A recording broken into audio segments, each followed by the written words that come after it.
Muito boa tarde para você, sejam muito bem-vindos e uma excelente semana, começando mais uma semana aqui na nossa TV Unisantos, o nosso Cidades em Debate, a partir de agora até as 2 horas da tarde, onde nós vamos debater aí os assuntos da nossa região, do Brasil, do mundo, com pessoas conhecidas aqui que tenham representatividade na nossa região e claro, lembrando que o nosso programa é transmitido pela TV Unisantos, canal 40.1 no aberto para toda a Baixada Santista e no 12 da NET também. E ainda na internet no site tvunisantos.com.br e na nossa página no YouTube, Cidades em Debate. Bom, vamos começar aqui a nossa programação, já trazendo o boletim Covid, né, dessa segunda-feira, hoje dia 16 de agosto. Em Santos houve diminuição no número de internados na rede de saúde de 170 para 153, uma queda expressiva, hein, de 10%, e destas 87 são de Santos e 66 pessoas são de outros municípios. Manteve-se em 98 o número de internados nos leitos de unidade de terapia intensiva, nas UTIs, voltados para os casos que são mais graves. E destes, 54 são de Santos e 44 de outras cidades. A ocupação, né, a taxa geral de ocupação dos 560 leitos da Covid-19 disponíveis está em 27%. Entre os 285 leitos de UTI, a ocupação é de 34%. Na rede SUS a taxa é de 37% e na rede privada é de 30%. E lembrando que a gente sempre deixa disponível também esse site aqui, é o santos.sp.gov.br/saúde/dados coronavírus, para você ficar inteirado aí em tempo real de tudo que está acontecendo em questão de Covid. Bom, nessa segunda-feira temos aqui os nossos convidados. Vamos dar uma boa tarde aqui para o nosso querido Dr. Maurício Baltazar, ele que é advogado, comentarista aqui do programa, começando mais uma semana, hein, doutor? Com vários assuntos. Eu acho que essa semana também vai ser muito movimentada no Brasil. Boa tarde, doutor Maurício. Boa tarde, Santiago. Boa tarde, essa imensa e maravilhosa audiência, telespectadores, ouvintes, internautas, colegas seletos aqui da nossa mesa. Santiago, teremos uma semana bem movimentada em razão essa movimentação jurídica e política aí do país. Espero que não tão movimentada assim, com aquele cenário que eu tenho previsto nos programas anteriores, mas já está bem próximo daquela situação bem drástica. Espero que nossos dirigentes, nossos magistrados, nossos dirigentes, de modo geral, tenham o equilíbrio e o bom senso necessário para retroceder nessas ordens, nesse desacordo que está movimentando o país, que pode trazer um cenário muito ruim para a população. Santiago, mais uma boa semana a todos e um bom programa. Tá certo. Conosco também o nosso querido Marcelo Rocha, o Marcelinho, ele que é contador da cidade de São Vicente, conosco aqui nessa segunda-feira. Marcelo, boa tarde, seja bem-vindo. Ó o microfone, Marcelo. Desculpe, tomei a segunda dose da vacina, estou um pouquinho ainda meio...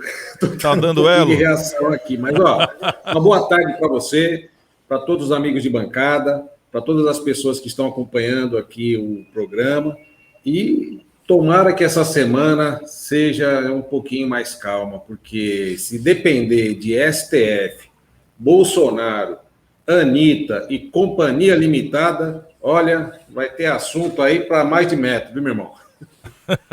Tá certo. Bom, e conosco o nosso querido Cido. O Cido é vereador na cidade do Guarujá, o Aparecido, e tá aqui conosco também, né, Cido? Seja bem-vindo mais uma vez. Boa tarde, boa semana, Cido. Ô, Santiago, muito boa tarde. Prazer estar com você aqui no programa Cidades em Debate, com o nosso amigo aí, doutor Maurício Baltazar, o nosso querido aí Marcelo Rocha aí também. Muito obrigado a todos os ouvintes aí que estão aí linkados agora na TV, nas redes sociais também, acompanhando nosso programa. Uma ótima semana a todos. Espero que essa semana seja melhor do que a que se terminou, né? Se inicie uma melhor semana aí. E como bem foi falado aqui, olha, se deixar por conta do STF, do nosso Congresso aí, do nosso governo, vai ter muito assunto para manga aí. Tá certo, uma coisa, nós 4 estamos concordando aqui, que a semana vai ser movimentada e a nossa torcida é que não seja tão movimentada, que as coisas se encaixem mesmo, né? Bom, vamos começar aqui a falar desse turbilhão todo que já vem desde a semana passada e caiu justamente numa sexta-feira 13, um dia em que eu sempre falei, não, é muito tranquilo a sexta-feira 13, não há do que temer. De repente vem essa notícia e essa prisão, né, em plena sexta-feira 13, falando aqui do Roberto Jefferson, ele que foi preso aí na última sexta-feira 13 pela Polícia Federal do Rio de Janeiro, e a ordem de prisão preventiva partiu do ministro do STF, o Alexandre de Moraes, que determinou também o cumprimento de busca e apreensão contra o presidente do PTB. Ele é acusado de participação em uma grande organização criminosa digital montada para promover ataques à democracia.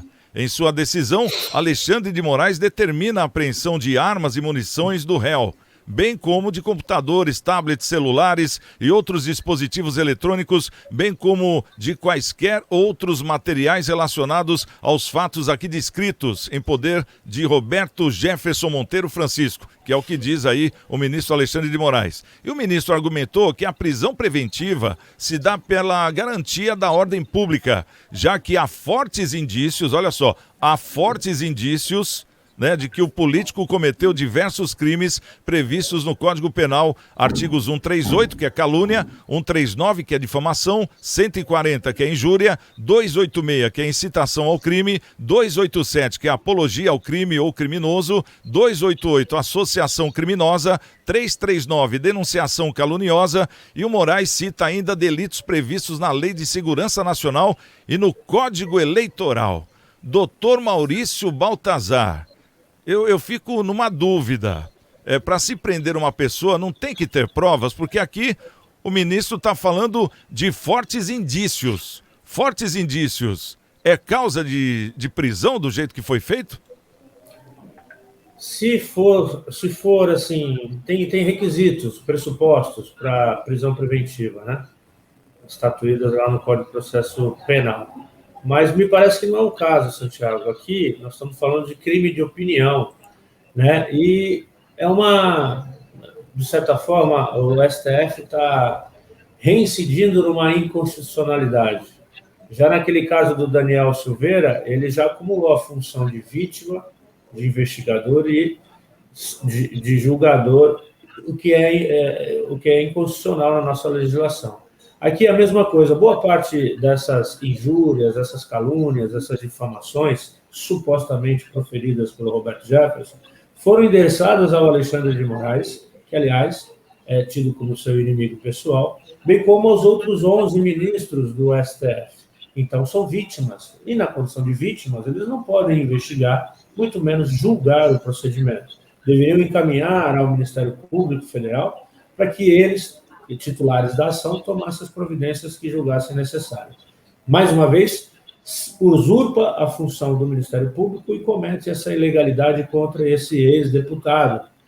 E sem as condições necessárias para uma prisão preventiva, porque é crime de opinião. Ele tem a opinião dele formada, que é uma opinião antagônica ao STF, que tem aí, né, inclusive tem sido denominado como um partido político, com poderes de mando até de prisão, inconstitucionalmente, ou seja, ilegalmente falando. E daqui a pouco, se nada for feito pela Ordem dos Advogados do Brasil, pelo Ministério Público Federal e pelas autoridades constituídas, daqui a pouco vai virar aquele cenário que a gente vem dizendo há alguns programas atrás, que quanto pior, melhor para um capital eleitoral. Eu acho que não vai chegar nem nas eleições, porque está recomendando uma intervenção, porque já pensou, se o judiciário pode investigar, mandar prender e julgar, daqui a pouco o Congresso vai se apropriar lá daqueles processos que eles sentaram lá em cima e não julgam nunca, e é de interesse do judiciário, da população, por exemplo, qualquer processo aí que está parado por 10, 20 anos, e vão julgar. E aí um metendo a mão no outro, na função do outro, isso vai virar uma bagunça, no meu ponto de vista já está, né? Eles lá por despacho estão decretando leis que o Congresso não promulgou, e aí está virando essa bagunça.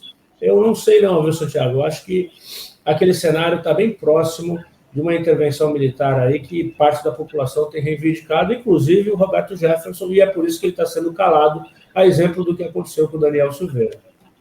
Ô Marcelinho, você acha que está tendo uma mão forte aí? Tá tendo. A balança está pesando mais para um lado ou não?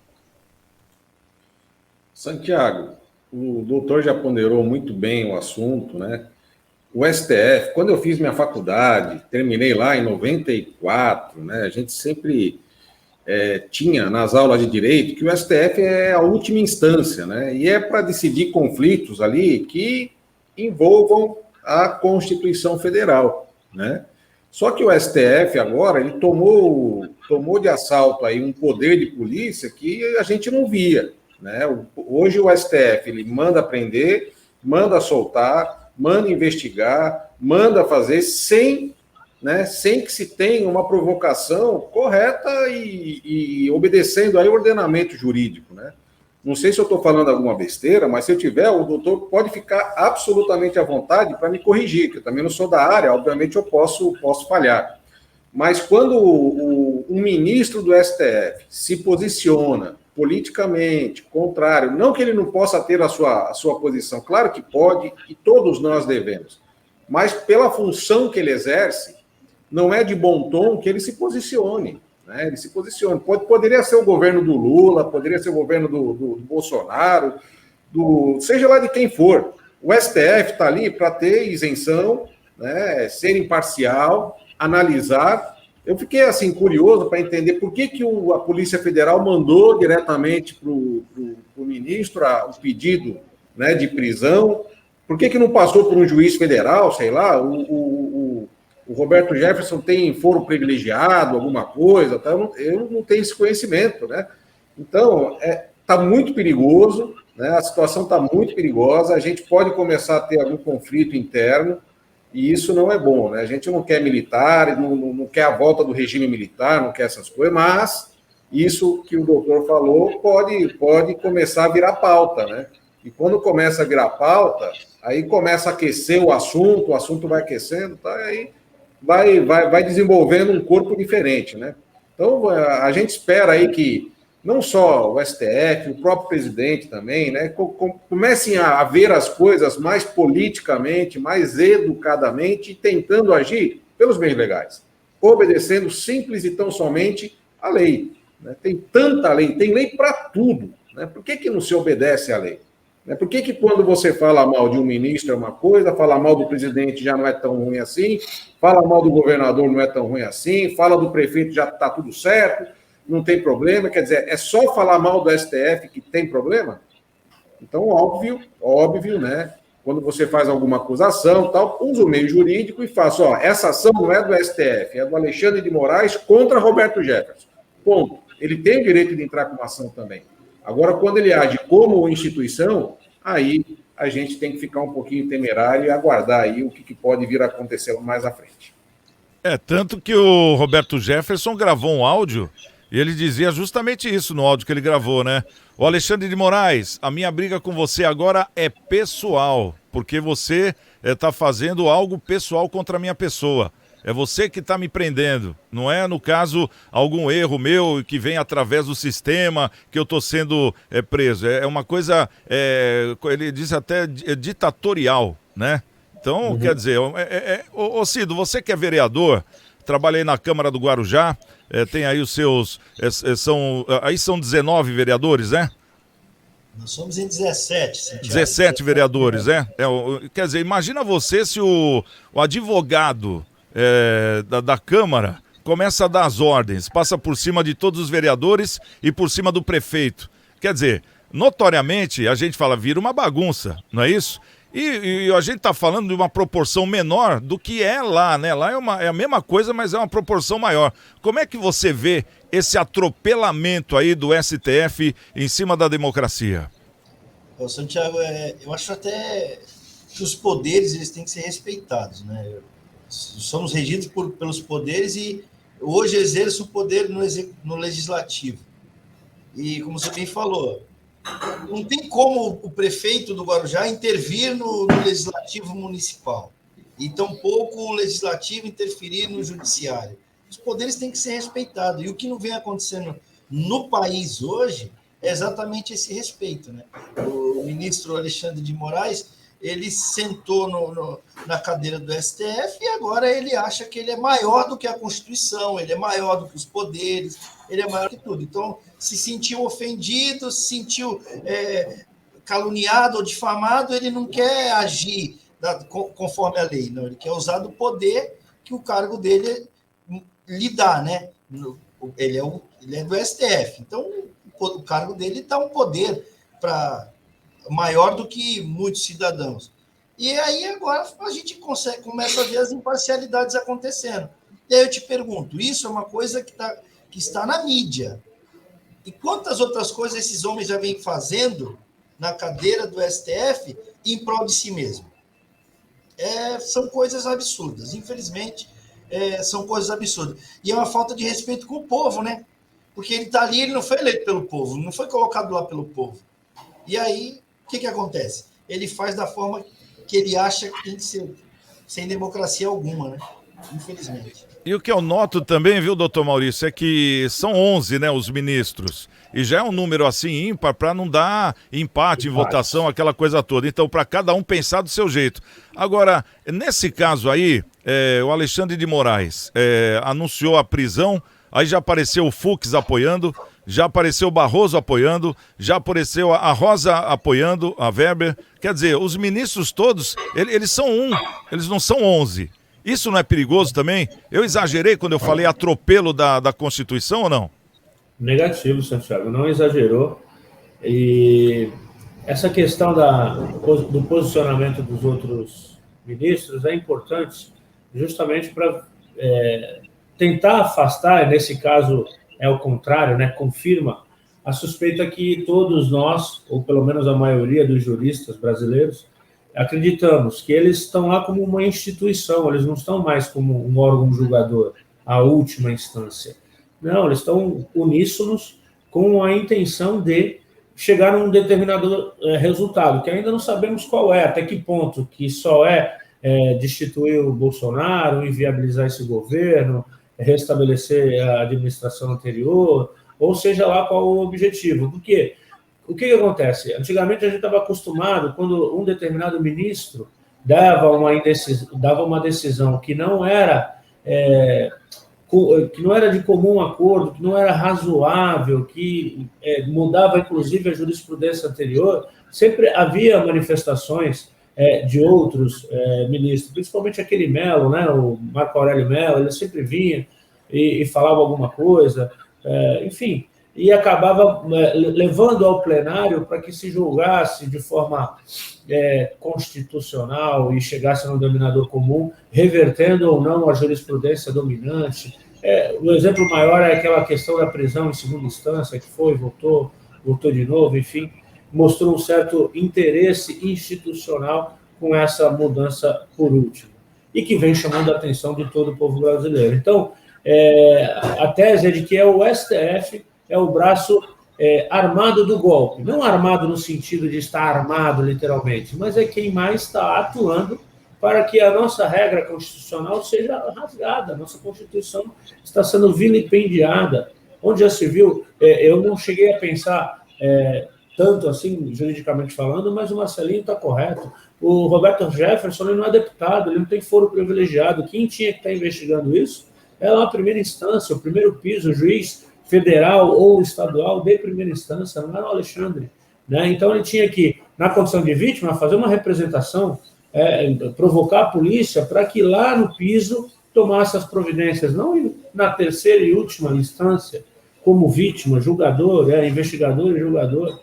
Então, está, assim, exacerbado as ilicitudes praticadas pelo Alexandre de Moraes e com a absoluta omissão dos outros ministros, a gente tem que consignar, tem que reconhecer que o STF está junto com ele, anuindo essas práticas ilícitas que ele está fazendo.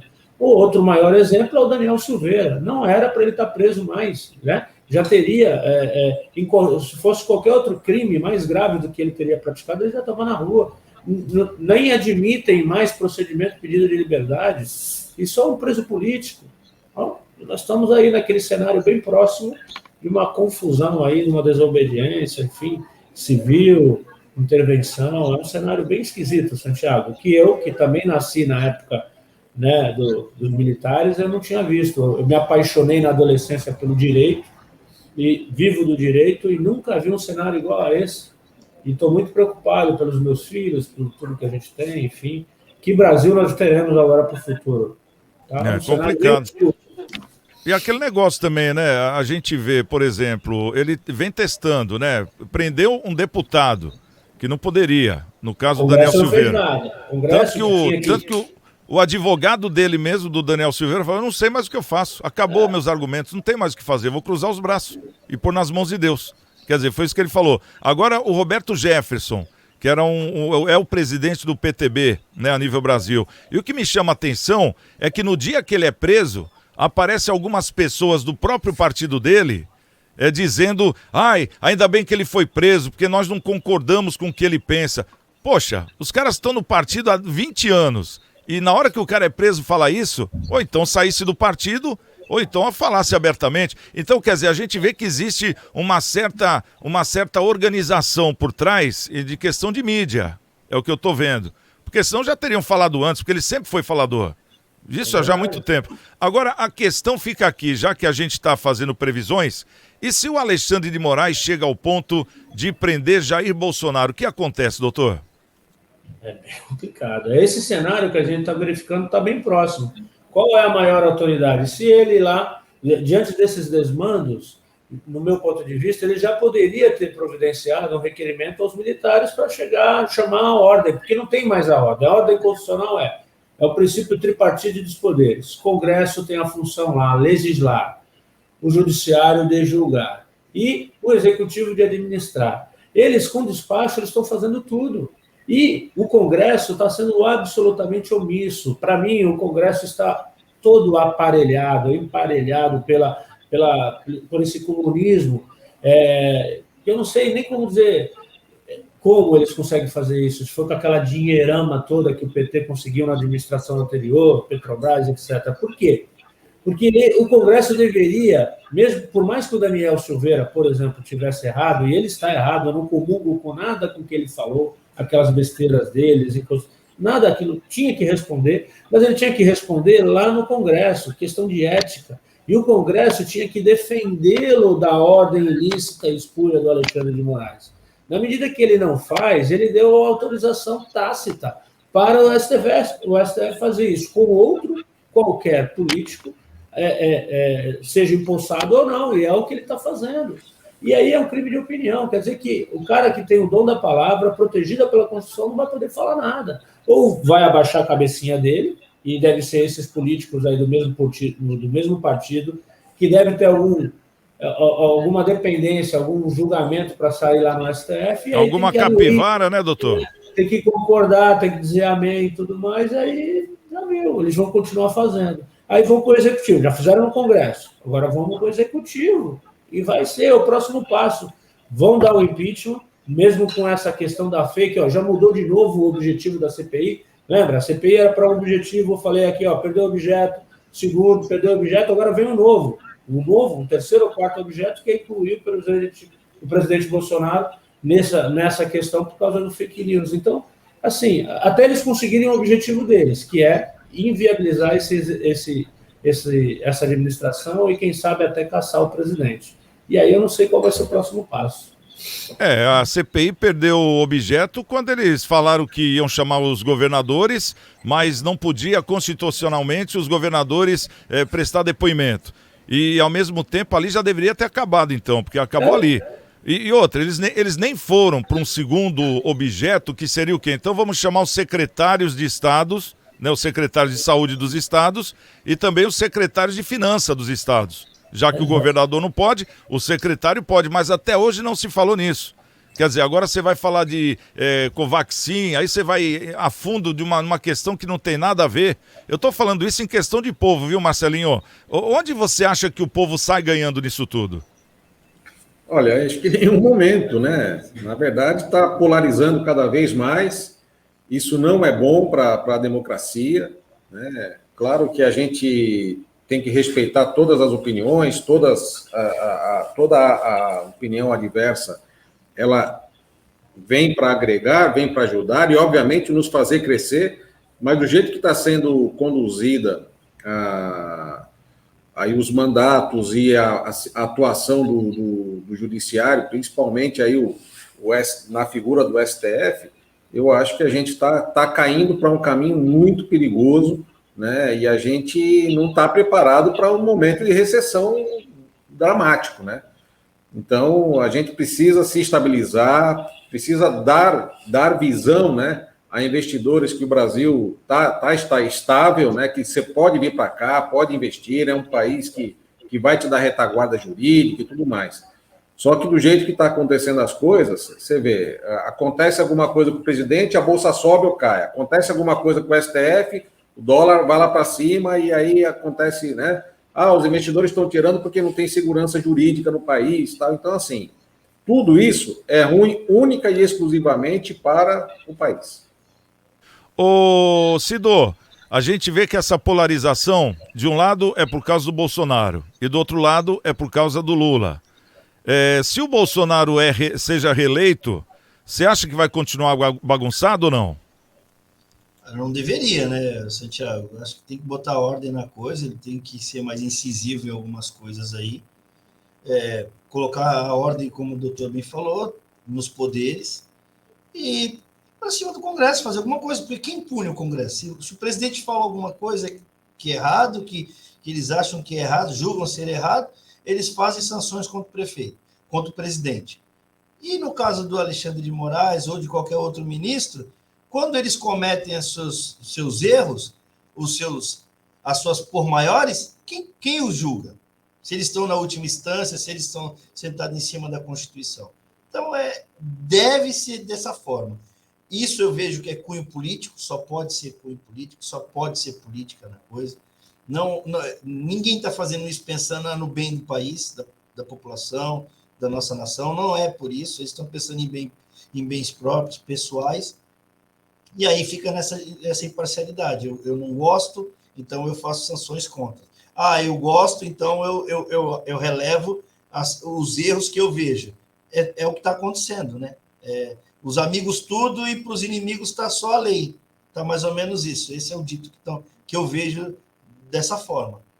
Eu fiz essa pergunta porque se o Lula ganha, também eu acho que continua a guerra, né? Porque está polarizado.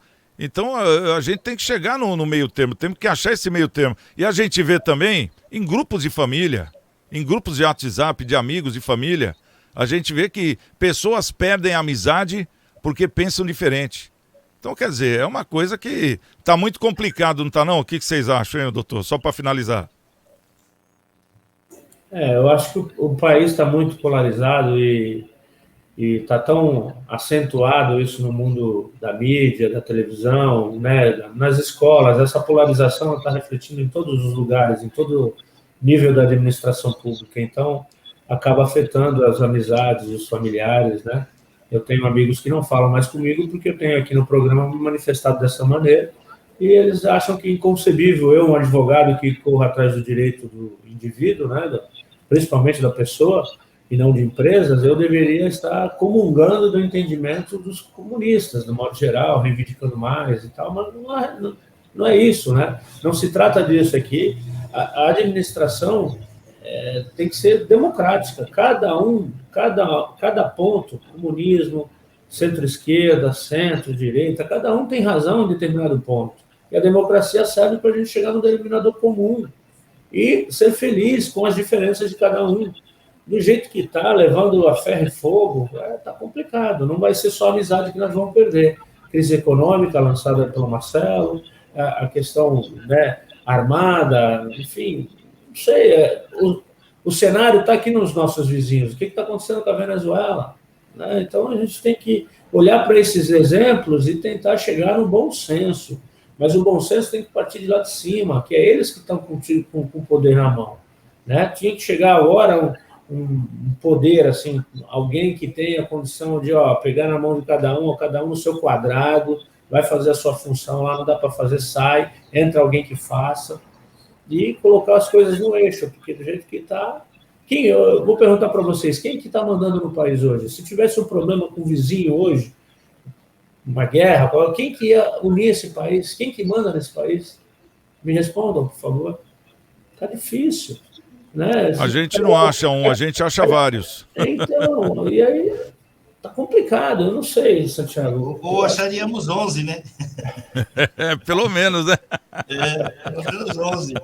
Eita, bom, vamos trazer um outro assunto aqui. Lembrando que tem aqui a nossa rede social também. O pessoal pode entrar em contato conosco, dar sua opinião, fazer sua crítica. Nós estamos fazendo um programa que fala de todos os assuntos, né? São assuntos delicados da política e a gente não quer ficar inimigo de você que está nos assistindo. Pelo contrário, queremos ficar amigo, né? Então a gente faz um programa voltado e com os ideais para o povo, né? Tudo isso que a gente debate, muitas vezes vamos até a fundo de uma discussão, mas a gente sempre tem um objetivo que é saber qual o lado do povo nisso aí. Então tem aqui o nosso Facebook, Instagram, YouTube, Cidades em Debate, e tem também o nosso WhatsApp, é o 99603-1485, tá certo? Bom, vamos trazer aqui o próximo assunto. Esse aqui tá cheirando a guerra também, viu? Mas é guerra mundial. A China apareceu de novo.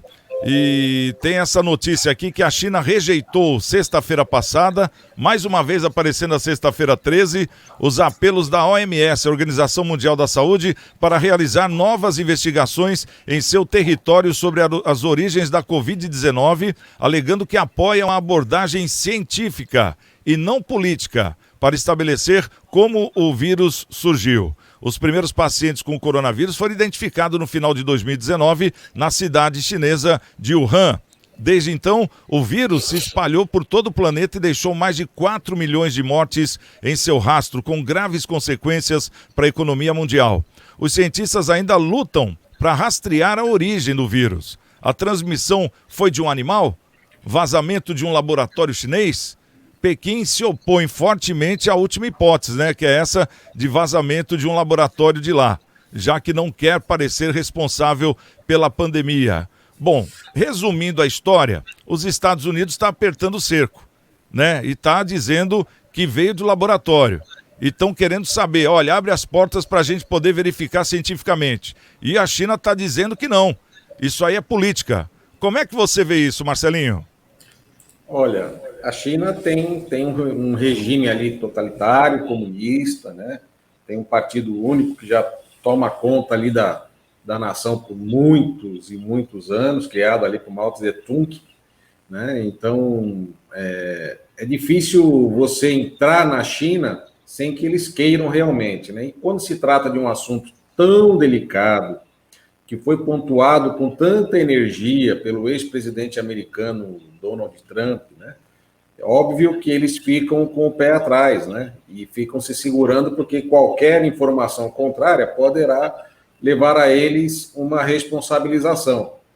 Mas a gente sabe também o potencial que eles têm, né? Não só o potencial econômico, quanto o potencial bélico também. Então, o que a gente tenta pregar aí nessa questão é que exista o diálogo, né, que exista aí um bom entendimento entre as partes, para que, obviamente, a situação seja esclarecida. Pode ter ocorrido um erro? Pode ter ocorrido um erro. Pode ter ocorrido aí um ato feito de maneira proposital? Pode ter ocorrido também um ato de maneira proposital.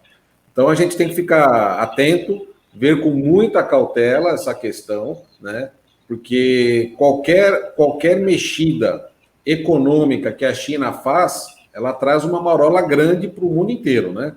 Então a gente tem que ter calma, tem que ter abertura ao diálogo, né?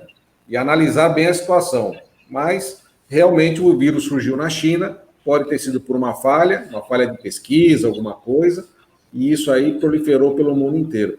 O que eu não concordo muito é quando as pessoas vinculam, né, personagens públicos a genocídio por conta do coronavírus, né? Então, uma coisa não tem nada a ver com outra, né? Como, por exemplo, não pode chamar o presidente lá da China de genocida por ter, de repente, deixado fugir de lá o vírus que teve sua origem lá em Wuhan. Ei, ô Cido, eu sei que essa pergunta que eu vou fazer é uma pergunta muito manjada, né? Mas eu acho que cabe nessa situação aqui. Não fica mesmo a pulga atrás da orelha? Porque de repente a China foi o país que promoveu o vírus e ao mesmo tempo vendeu máscara, vendeu vacina. Quer dizer, você acha que surgiu de lá mesmo ou foi pura coincidência? Não, eu não acredito que seja pura coincidência, não, viu, Santiago? Eu acredito que hoje, com essas grandes pesquisas, os grandes laboratórios aí, eles estão pesquisando, sim, várias outras curas, várias outras vacinas para um monte de coisa e vai acabar tendo erros também.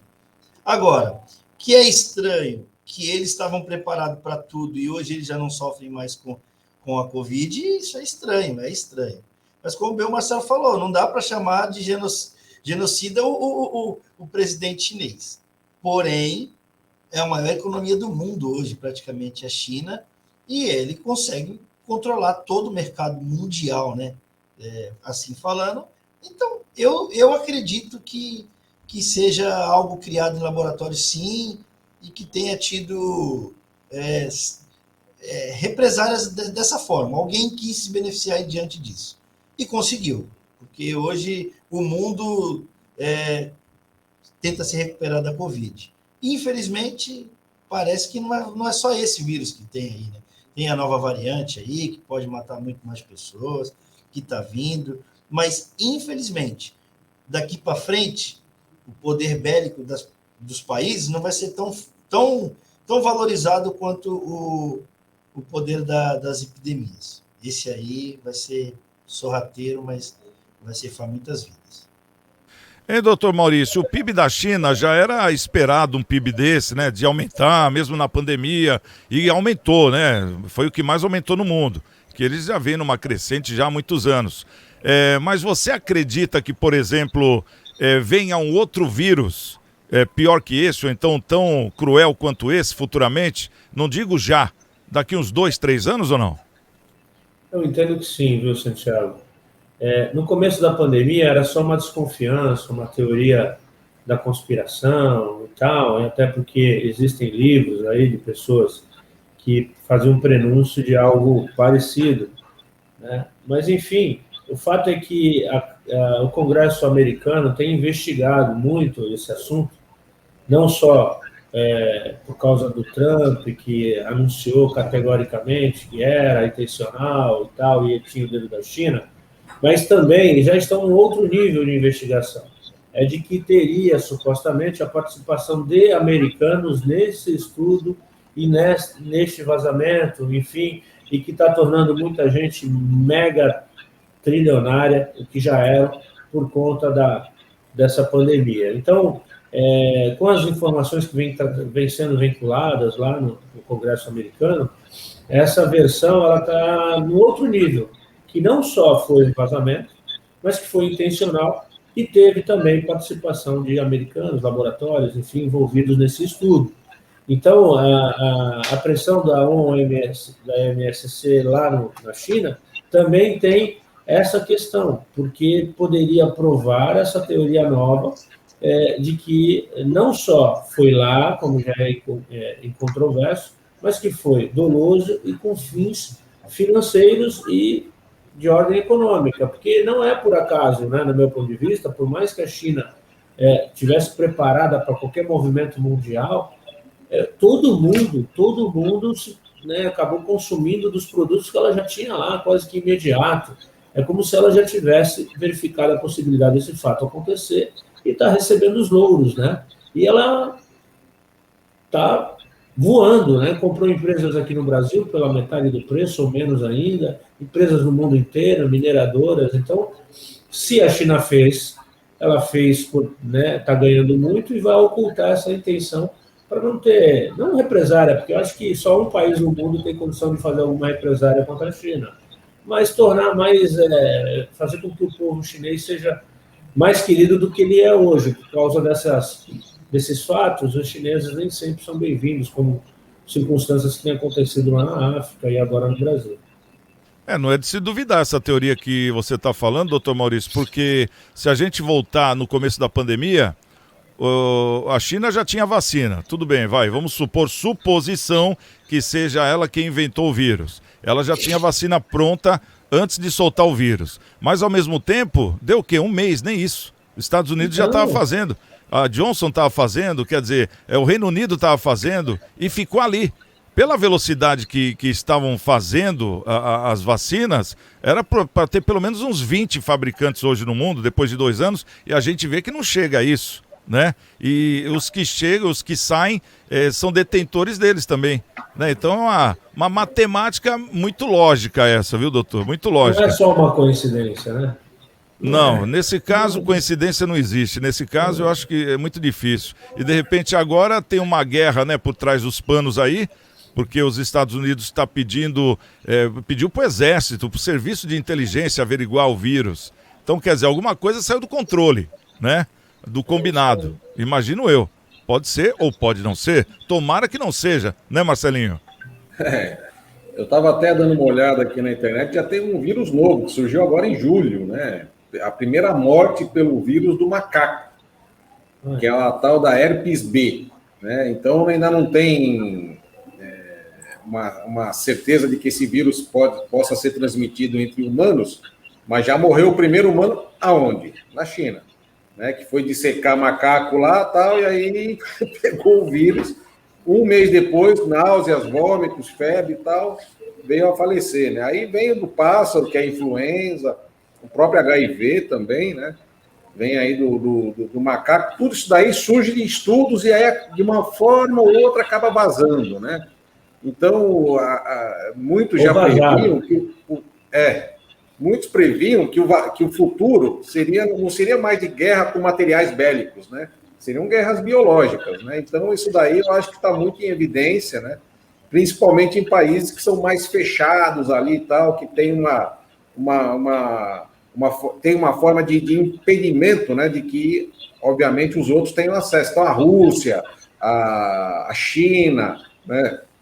Estados Unidos, que está aqui próximo a gente também, entre outros, né? Devem estar aí preparando um material, um arsenal biológico de grande potência e, obviamente, algum dano colateral isso aí pode trazer, né? E fica aqui também uma questão, eu agora esqueci o nome daquela doença que tinha na África, que mortalmente, mata só de contágio, o ebola, né? O ebola já tem uma nova versão do ebola que é muito maior. Quer dizer, a gente fica pensando, o Covid, ele escapou da China para o mundo todo. O ebola, que é bem pior, não sai da África, né? Não é uma coisa estranha isso? E é altamente contagioso, muito mais do que o Covid. Então, essa teoria da não conspiração ou conspiração nossa aqui tem muito a ver, né? Eu acho que o mundo já é um laboratório e nós somos os ratinhos brancos desse laboratório. Você não acha isso, Cido? Eu acho sim. Alguns anos atrás, Santiago, eu participei de uma pesquisa de raras na Assembleia Legislativa do Estado de São Paulo, onde eles falavam das doenças raras. E, por incrível que pareça, Santiago, os laboratórios, as grandes redes aí das farmacêuticas, eles vão atrás das raras, assim, de uma forma, quando eles descobrem que a pessoa tem raras, eles ficam naquela pessoa ali de uma forma, não porque eles querem só o bem daquela pessoa, porque eles querem achar a cura para ela, eles querem fazer dela os experimentos, e achando ali uma vacina, um remédio para combater aquelas raras, eles patentiam aquilo e aí só eles têm o poder sobre a empresa farmacêutica. É impressionante o quanto eles vão em cima de raras. Eu não sabia. Assim, quando eles descobrem que é rara, a doença é rara, você não faz ideia o quanto eles ficam em cima da família, faz a família assinar documento, olha, eu te dou casa, olha, vem morar aqui, a gente vai cuidar de você assim, vai cuidar... É impressionante. Por quê? Porque o interesse maior deles é descobrir a eficácia para a doença, patentear e assim eles ficarem mais poderosos do que já são. é triste, infelizmente. Nesse caso, imagina só quanto não vale uma cobaia viva, né, humana, né? Ainda mais uma cobaia que pode falar, eu tô sentindo dor aqui, olha, eu tô sentindo um ardor aqui, né? Pô, isso aí para eles realmente vai saber o que acontece por baixo dos panos que a gente nem tem acesso, né? Coisa impressionante. Bom, vamos trazer mais uma informação aqui na pauta. A gente estava cobrando que o ex-presidente Lula não estava aparecendo e falando aí sobre o voto impresso, né? Pois bem, doutor Maurício, ele apareceu aqui e deu entrevista na Rádio Aparecida. O ex-presidente Luiz Inácio Lula da Silva falou sobre a rejeição da PEC do voto impresso pelo plenário da Câmara dos Deputados. Lula criticou a defesa do presidente Jair Bolsonaro sobre o tema, que ele classificou como tentar trazer de volta o tempo dos dinossauros. O próprio presidente, segundo Lula, e sua família sempre foram eleitos pelo voto eletrônico e nunca reclamaram. A única eleição que houve fraude foi a dele, porque foi mentirosa com base em milhões de fake news. Foi o que disse o Lula. E ele diz ainda, sou favorável ao voto eletrônico porque não sei se por isso eu não teria um dia sido eleito presidente da República nesse país, completou.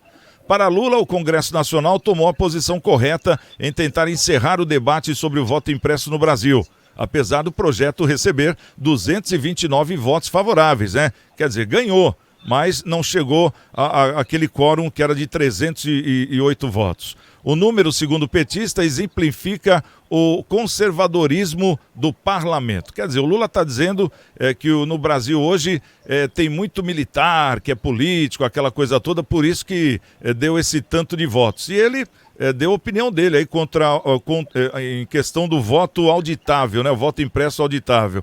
Vamos saber aqui, ele que mexe com a política mais do que nós. Ô Cido, você vai ser o primeiro a comentar esse assunto. O que você achou disso? Olha, Santiago, eu sou favorável ao voto auditável, viu? Não vejo problema algum, não.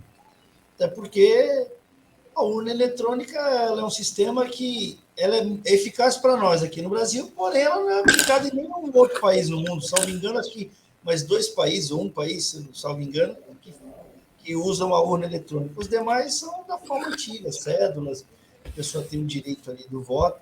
Sabemos que no passado também com cédulas tinha muito problema, mas eu acho que é favorável. A pessoa ali, ela tem a impressão do voto dela, é um direito dela. Você vai no supermercado, você passa o seu cartão, você tem direito ali o seu comprovante do que você comprou, a nota fiscal daquilo, você faz qualquer transação bancária, você tem direito. Eu acho que o voto tem que ser igual, até para você poder se resguardar e falar, eu votei realmente no que eu quis, aonde eu quis, na pessoa que eu quis, né? Que eu quero votar, e poder provar futuramente. Tudo bem que o voto é secreto, mas hoje em dia tem pessoas que precisam provar por A mais B que mantiveram aquela fidelidade de voto e para quem votou. Eu acho que deveria ser o voto auditável, deveria passar assim. Até porque no Congresso mesmo eles tiraram o voto secreto, agora o voto é tudo aberto, por que aqui não pode ser também aberto o voto auditável? Tá aí, é a questão, né? É a questão. E Brasil, Bangladesh e Butão são os 3 países que usam a mesma urna de primeira geração. Aqui tem voto auditável para dentro, né? Não é voto auditável para fora.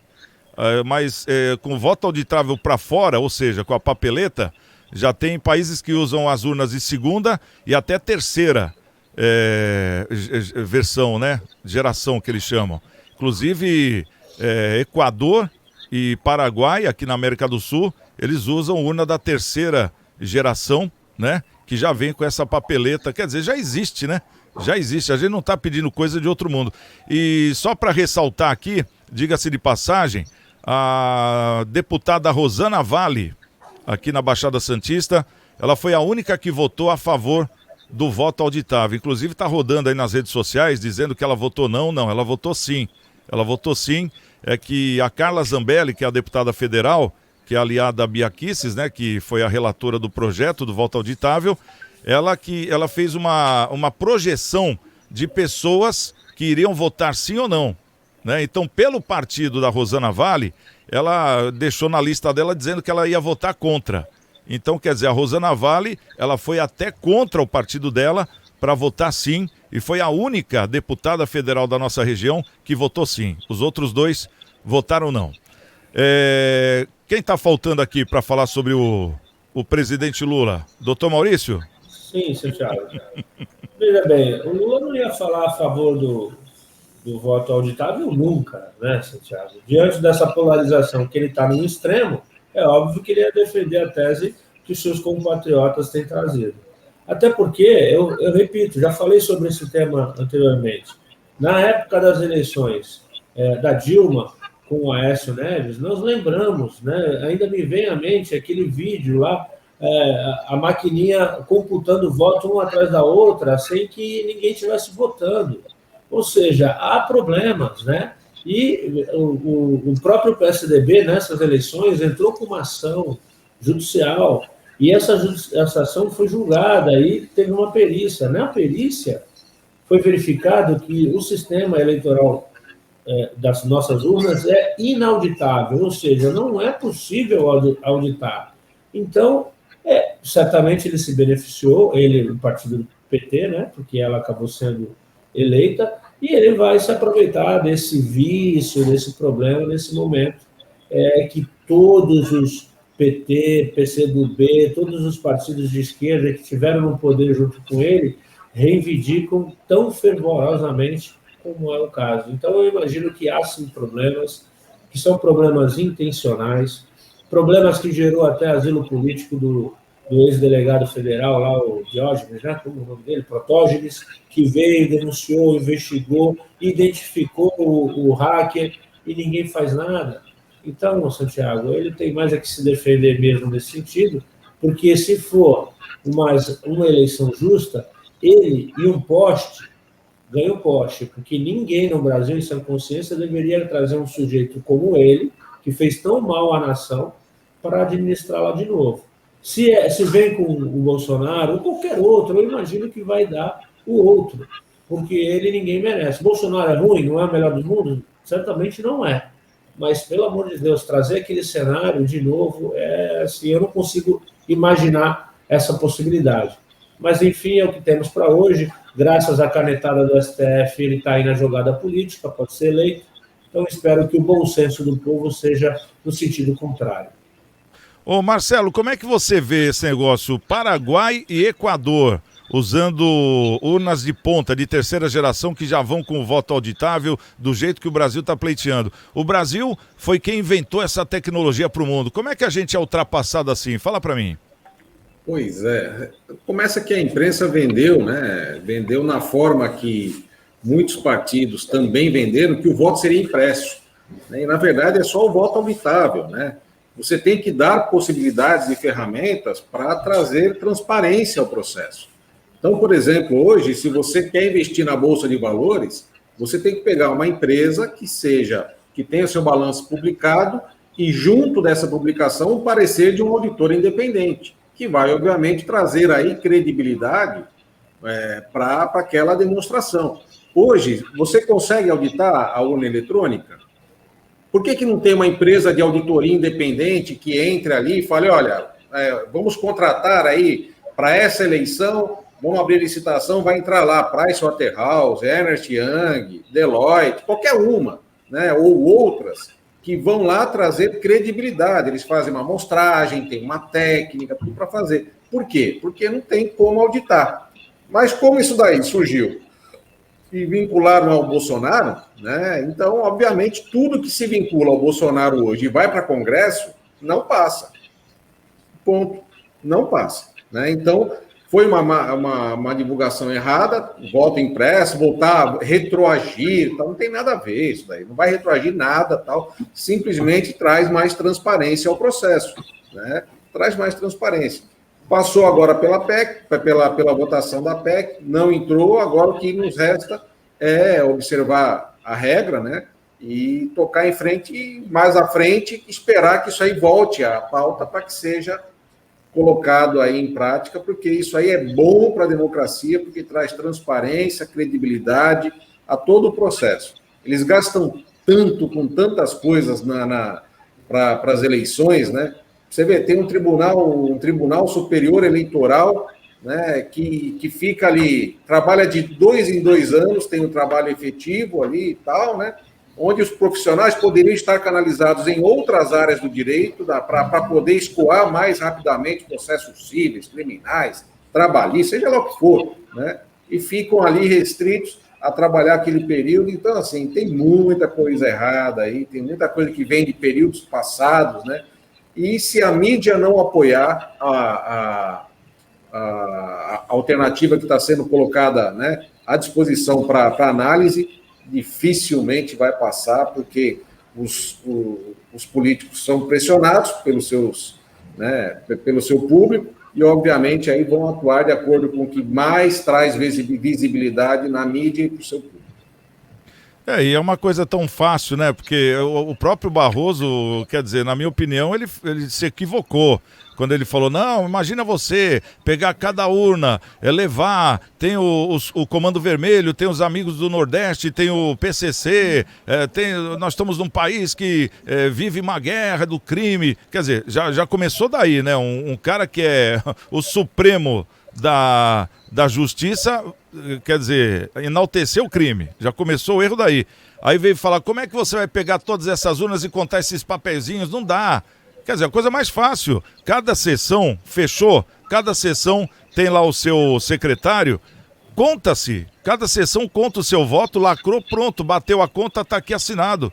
É muito mais rápido. Aí poderia se usar a internet de uma forma até mais aberta, porque tem a contraprova. Seria até mais rápido, né?